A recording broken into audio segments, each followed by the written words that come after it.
In addition to facing some challenging questions from lawmakers, VW also has to answer to its dealers, many of whom are angry.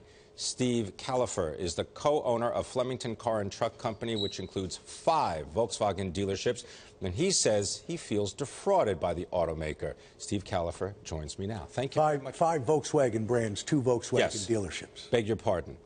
Tell us your reaction once you heard that they had been cheating on these emission tests. Furious. Our consumers, our customers, are the most important asset that our business has, along with our employees.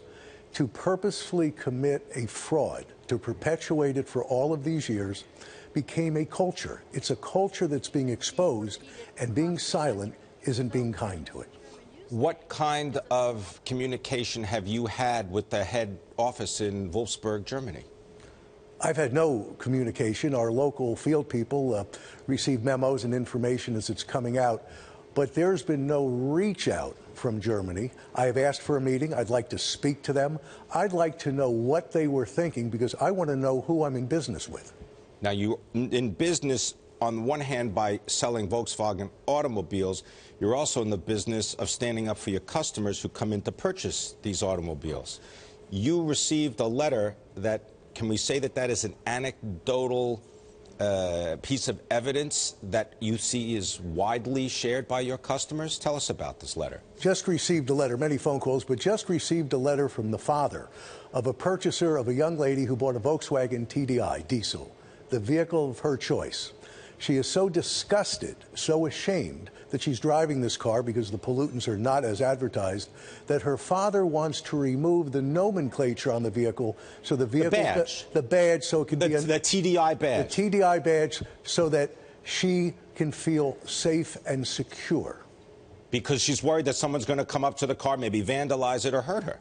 Well, I vandalize the car, okay. Certainly. It's really no different than the fur harassers. There are people out there that become very upset when a fraud is committed or when something takes place that is just not proper. Your role as a dealer puts you in the middle. We're directly in the middle. We're an advocate for the customer. The customer comes first. If we don't step up and speak on behalf of the customer, who will? The franchise model of automobile dealerships for over 100 years, really, this crystallizes why it's important. If the manufacturer was just handling all of this, there'd be more quiet, there'd be more secrecy, there'd be lower whispers. When the dealer stands up for the customer, the truth usually comes out. Steve, in preparation for your appearance, we asked you some questions. How did you feel, and so on? And one of them had to do with a reference to Bernie Madoff. And I'm just wondering if you can explain that. We'll put that up, and you tell us about it. Well, if you take the total dollar value of the TDI diesels sold in the United States, approximately $15 billion. Worldwide, $300 billion.